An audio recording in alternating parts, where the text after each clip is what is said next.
there, it's Amanda here from Lolli Lulu Crafts, and today I am going to be doing some bulk make Christmas cards using these images that are pretty nice and clean cut from Digistamp Boutique. Now they're old images that I had in stash, digital images I had in stash, so I don't suppose they still have these specific ones, but I'm sure that there are very similar styling type images out there that you could use.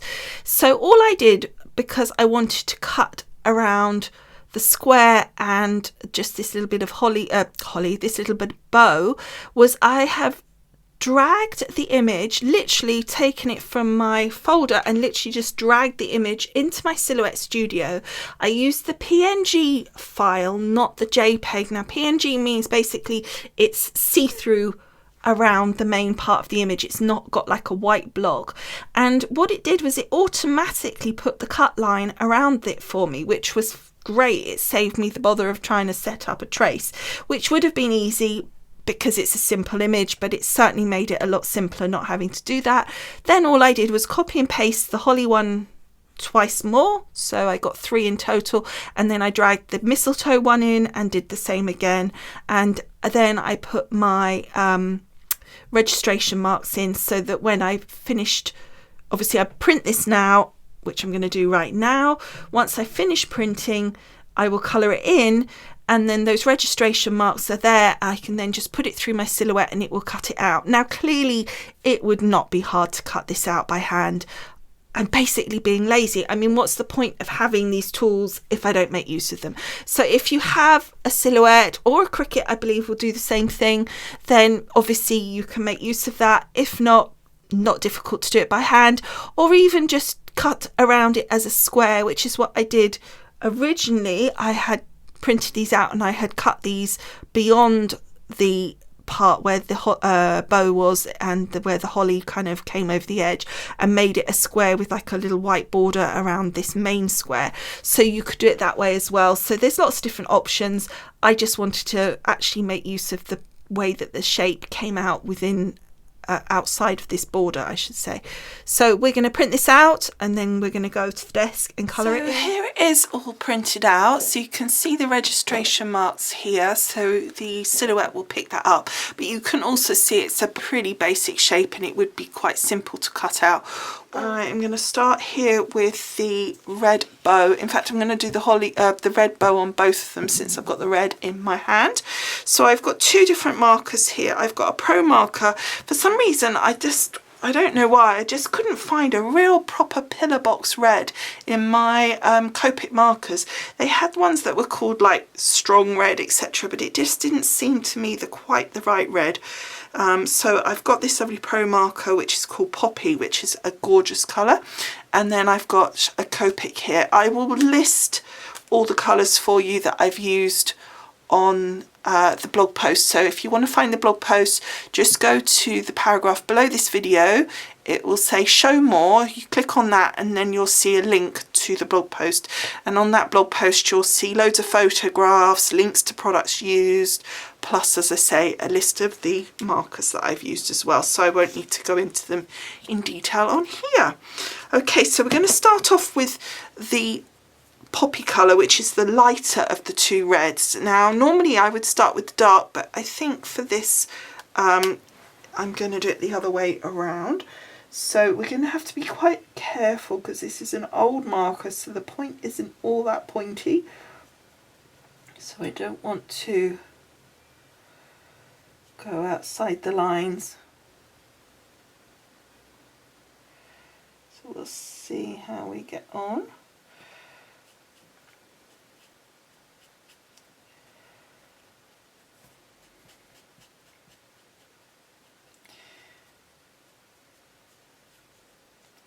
Being a little bit careful. As I said, this is just an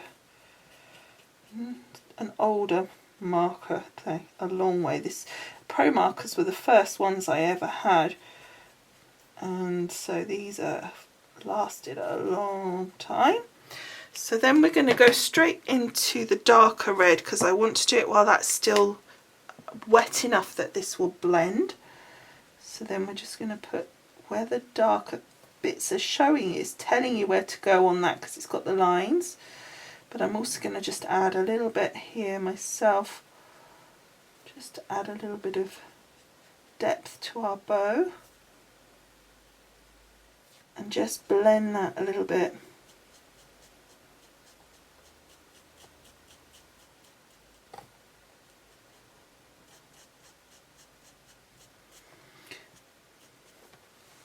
Like so. So it's still quite strong,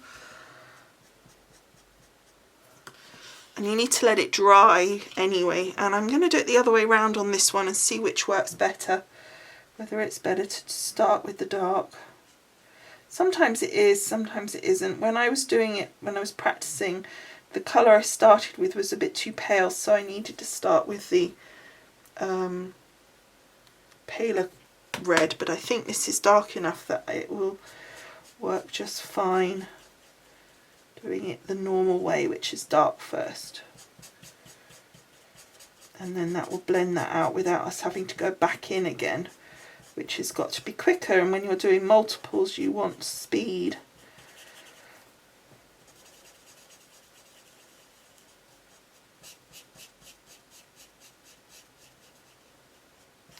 And it's obviously quicker on this bow because it's bigger and there's less sort of pointy bits, so we haven't got such a big problem with the marker. So I'm going to do all the red bows. I know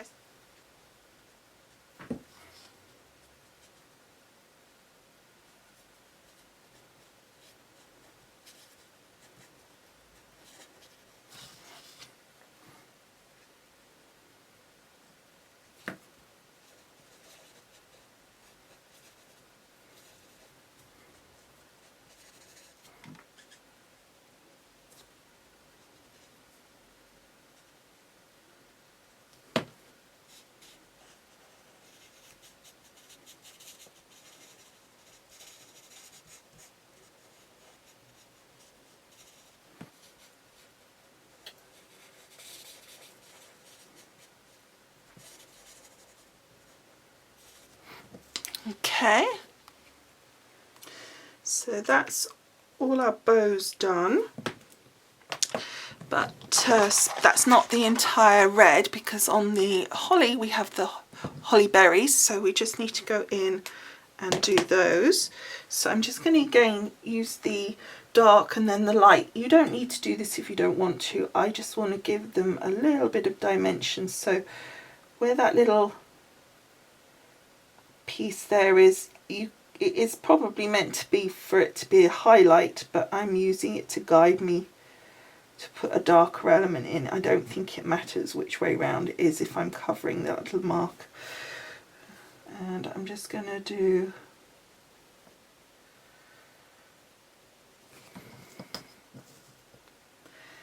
the first two and then go back in with the red. So if we're fairly quick, we can do that without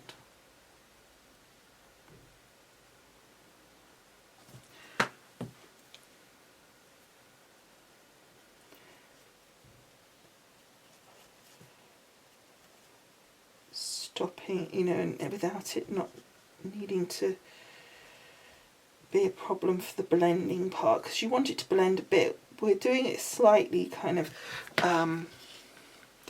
so that it's quite strong contrast compared to perhaps sometimes, but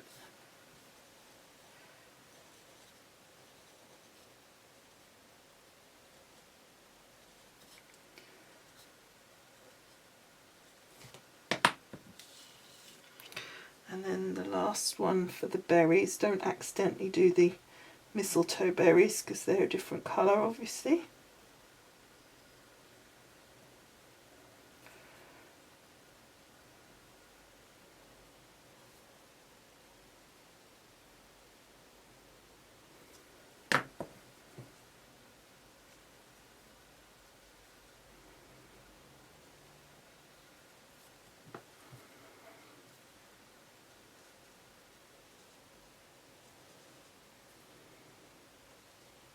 And all you're doing when you're putting the two colours down is you're putting the dark colour down the edge, and then you're going in with your lighter red and you're going in the white area, but you're very slightly going over the line of the edge of the dark colour.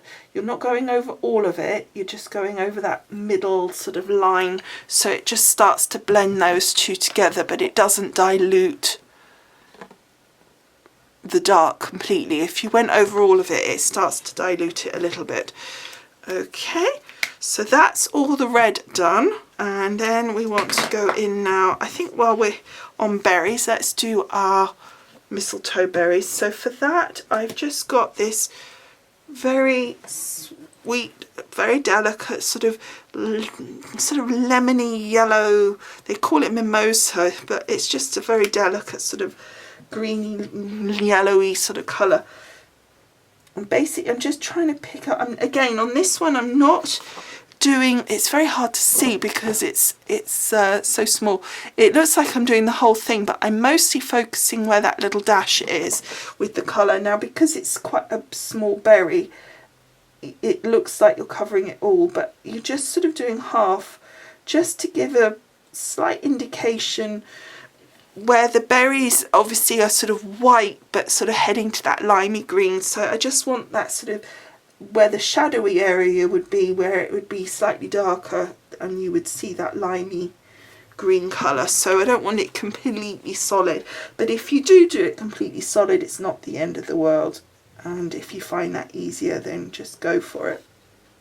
But otherwise I'm just basically just dotting really like a half circle where that little dash is. Again, I think that's meant to be a highlight, but what the heck, let's just use it as a guide for our darker areas, it doesn't matter. This is quite a simplistic styling to the design, it's not like super realistic or anything, so it doesn't really matter. We're just giving an idea of what it would look like. So you can see that was very quick to do, and we've got all three done. So now we're going to go in and we are going to do our holly leaves. So we're going to start with our darker colour. I've got these sort of, I know that holly's sort of more evergreen, but I just sort of I thought this sort of colours look quite nice, and so rather than going super dark evergreen, I thought I'd go more sort of dark to lighter sort of olivey green. I hope that it will look okay. So we're going to just go down the centre here where this line is, but we're going to go on the underside of it. So we're going on it, but the thicker part is not over the line, it's sort of under it, because the curve is sort of indicating that's where the darker bit is. So we're just going to put a little bit of darkness going through the centre there on the underside of the curve. So on this one, it's that side of the curve. Again, it doesn't matter if you want to be less precise and just go over the top of it, that's absolutely fine. It's not going to make a load of difference. Like there, I accidentally went across it, and it just doesn't matter really.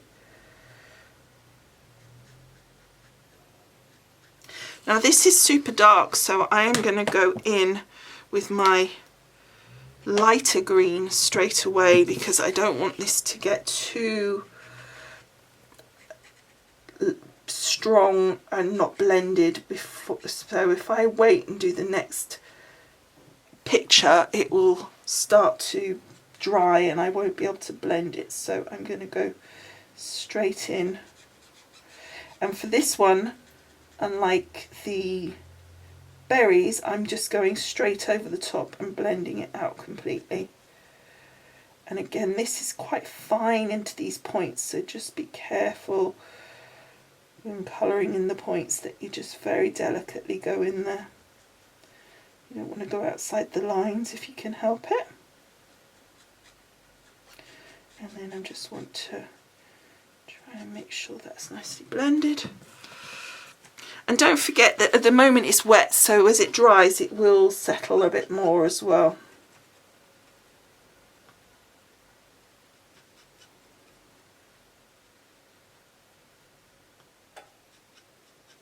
And if you're a bit worried about the blending, or if you're a bit slower, do one leaf at a time and swap over, or a couple of leaves rather than the whole lot.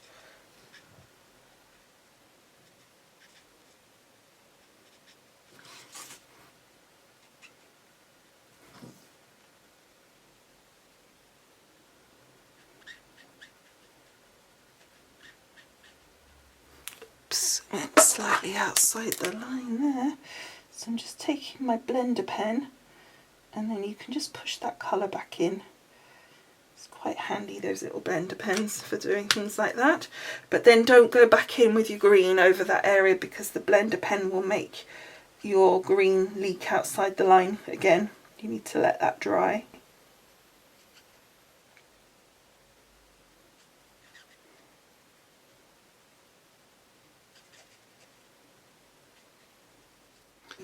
So that's those leaves done. And then what I did in sort of my practice piece was I did this centre line here, the stalk, which I did in the dark, and I am going to do that, but I also then did these bits, but I found that it just ended up looking a bit messy because it was really quite hard to actually stick to the line.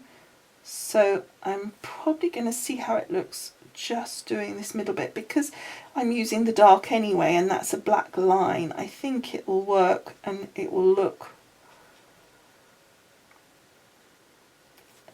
okay without me going over in the green. Yeah, I think that looks fine. So that's our holly done. Well, that part of it done. We'll come back to the rest of it in a minute. We're going to now do our leaves for our mistletoe. So for this, I am going to start with the lighter colour, and I'm going to go across all of my leaves here and miss that one straight away. There we go. And they're quite small in that they're fine at the top, so you just need to be very light touch, because you will go outside the lines quite easily. I mean, another way to do this was, of course, to make this image a bit bigger. I've done them as they came when I dragged them into the silhouette. So I don't know what size these are. Roughly 2 and a bit inches. So you could double that easily and it would fit on like a 5-inch card if you wanted to do that sort of square, and that would make it a lot easier for you if you're not so confident with your colouring and going inside the lines. If you make it bigger, obviously that makes that a lot easier. As I say, you could easily double that up. This is just how it came when I dragged it in, and it got 6 to a page, which worked well for my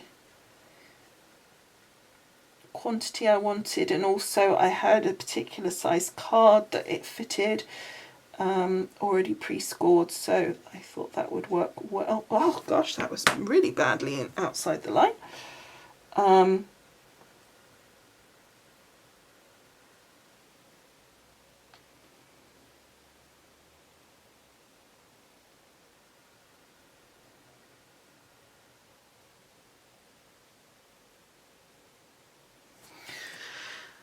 But so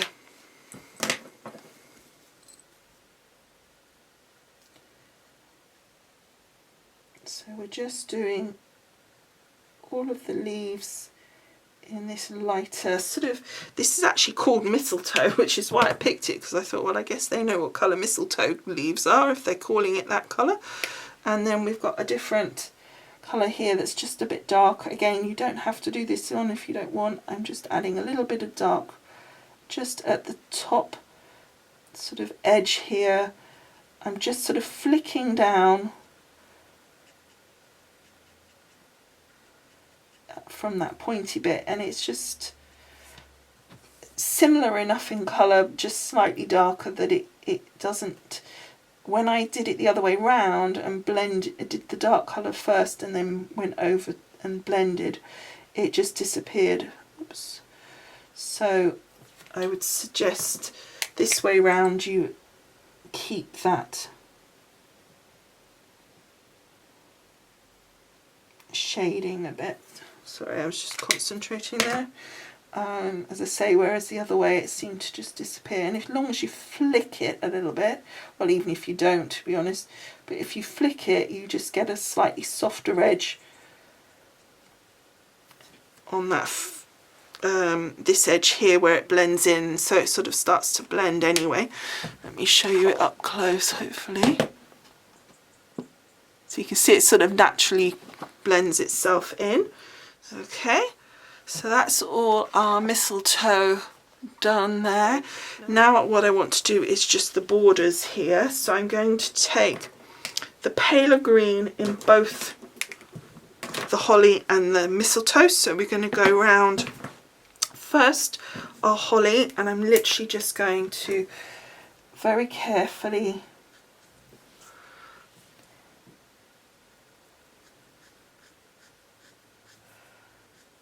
flick along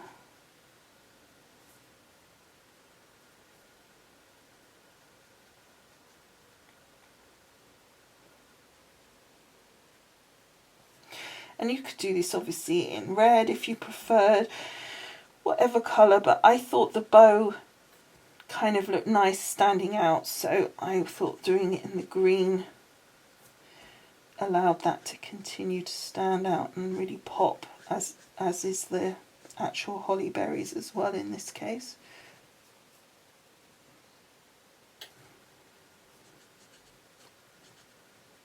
So then we're going to do our mistletoe exactly the same.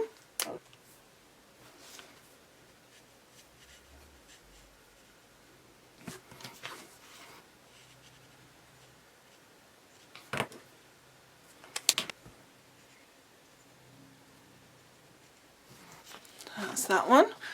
So I think it looks really effective with the green border myself. I just think that that seems to work really nicely. Okay, so there's our mistletoe borders done. Now there's one final thing. Again, this isn't something you have to do. For me, I felt like it needed something extra just to make it slightly pop a bit more. I felt like it looked a bit flat. So I've taken this really delicate blue, and we're literally, now everything's dry, and by the time we get down here it will be as well, we're literally just going to take this blue. We're not going to be too fussy, we're just going to go along. Obviously we don't want to go over the areas, but if we don't go quite to the edges or fill every little gap, it's no big deal. We're just going in and we're putting a little bit of the blue over the background here, just to create, it just creates a nice foil for the colours that are there, and the blue really makes the greens and the reds pop off the page, and yeah, it just seems, in my opinion, it just really works. I don't know if you're going to see that much on the camera. Hopefully you'll see that better in the photograph, so definitely make sure you go on across to the blog post to see that. Let me see if you can you see the difference. I don't think you can hardly see it even. And then you've got the white, you can see it's sort of flat, and then you've got the blue. I just look, I'm hoping you can just catch the difference, but I think it's very delicate. So that's our holly done. So now the mistletoe, and this is the final stage that we're doing. We're not doing anything extra, there's nothing left to colour. And obviously around the mistletoe we want to be particularly careful around the berries because they're very delicate coloured, and so we don't want to go over the top of those or anything and affect the colour.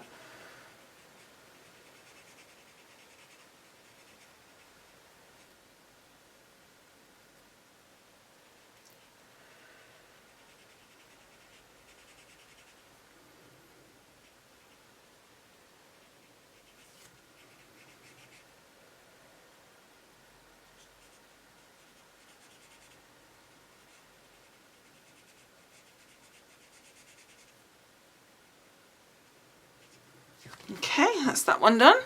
So that is all 6 coloured. We're going to let those completely dry because we want to make sure that all the ink is dried solidly, and then we are going to go and cut them out. But I think that looks really effective. I'm really pleased with that. And you can see how the shadings just come up nicely, and we've just added that to the bows. I think that works really well, and I think you can just catch some of the blue on that when you compare it to the white background of the page here. So yeah, let's give that a second, and then I'm going to cut that out on my silhouette. Okay, so we've got our silhouette, and I have got my colouring on my piece of paper on the mat, and we're going to load the mat. The blade is in. I've got it on 5. I'm not sure what we want it on, but we will find out, I guess. I probably should have done a test piece first, but I didn't, so fingers crossed. Okay, I'm going to go to the computer and tell it to send a silhouette. So it's just looking for the registration marks.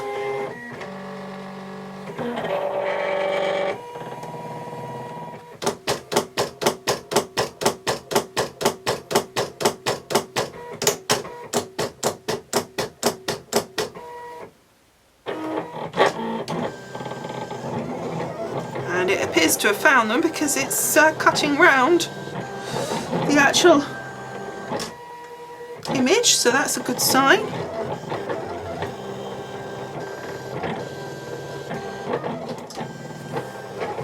Just checking there that it actually was cutting through. I had actually got a setting for Copic Express It paper, so I thought it should be correct, so luckily it looks like it was. Just waiting for it to get to that where it says unload. I don't know if you can see that bit, and then we can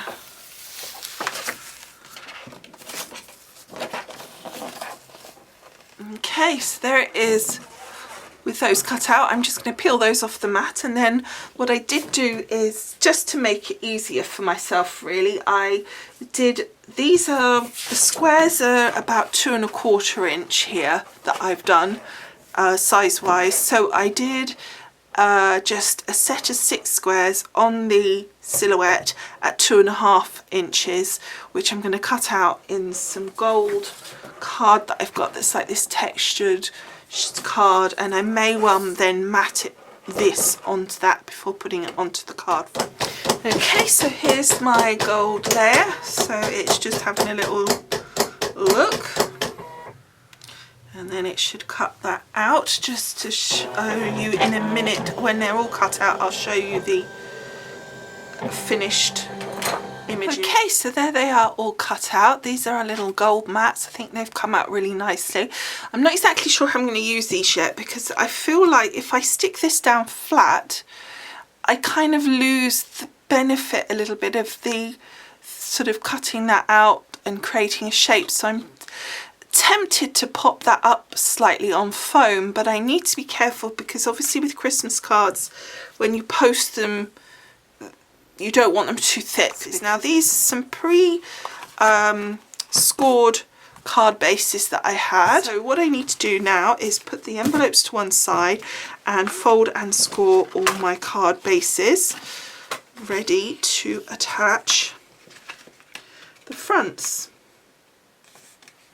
So I'm literally just going to use the score line and a bone folder and go along and do all of these. Okay, so off camera I cut some white cardstock at 3 1/2 inches square, and that's to go on the inside of my card here. Now you can miss this layer completely if you want to, because obviously this is adding a little bit more time to a bulk make. So if you're doing a lot more, you might think you want to miss this out just to speed it up even further. However, I wanted to add this for 2 reasons. One, I think when I put those 2 layers on the front, the colouring layer and the gold layer, and especially if I add just a small layer of foam, then it's definitely going to add quite a bit of weight, relatively speaking, to the front, and the inside, as always, is going to therefore feel quite weak. So I felt that it would just add a bit of extra something to the inside to make it feel more evenly balanced. Secondly, these are quite dark cards and the colour and everything, so it makes it a little bit harder to write on. And thirdly, I thought it would be nice to add a Merry Christmas sentiment. There's nothing on the front that says that. It's obviously a Christmas card, but it doesn't actually say that sentiment on there. So I've got a stamp here that's part of the Creative Expressions, one of these two, I'm not sure which one it comes from, so either Essential Festive Sentiments or Christmas Sayings. So I've got 6 of these inners, so I'm just going to pop those like that, the little magnets. I'm using my stamp platform because it makes it a lot simpler. I only have to position this once and then it is done. And I've got some Altenew ink in crimson because I thought it would be nice. There's the red of the ribbon on all of them, so even though the card on some is green, it will still work really nicely. And then we just attach that to our stamp platform, and then all we have to do each time is just replace the card and we know it's in the right place, which obviously makes that a lot easier to handle. Also, if for any reason the stamping doesn't come out perfect, we can go again and it will be fine. But there we go, there's our first one done. Nice and clear, and it just comes out, and then we'll do the next one. Take one inside, some tape, just put it across all the sides, just evenly position that. Don't rub over the Merry Christmas, just to be sure in case it's not dry. Pop that to one side, get the next one. So now I want to put adhesive on the back of my card here, my little gold layer.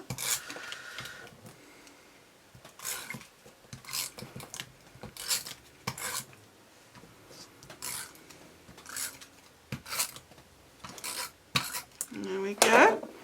So then we take the first one and we're just going to centre.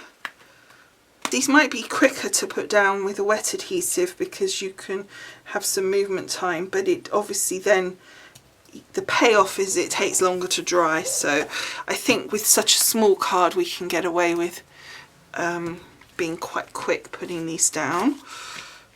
I am going to put some foam on the back of these. So I've got this foam here that's pretty thin from Hunky Dory, so I think that will be fine for the purposes of what I want, and I think, whoops, it will do the job just nicely. And we can just put two pieces on the back of each. So that's them stuck on. Now we're just going to peel the backs off. Okay, so then we're going to take the mistletoe for the green ones, so make sure we pick up the right one, and we've got the foam on the back. We want to just make sure we're looking at the gold around the square. Ignore the bits that are protruding, just look at the square part, and you can see, look, just by doing that it just makes it look really effective having that foam there. And I don't think it's too thick to go through the post. Now we're onto the holly. There we go. Very effective, I think. And there we go.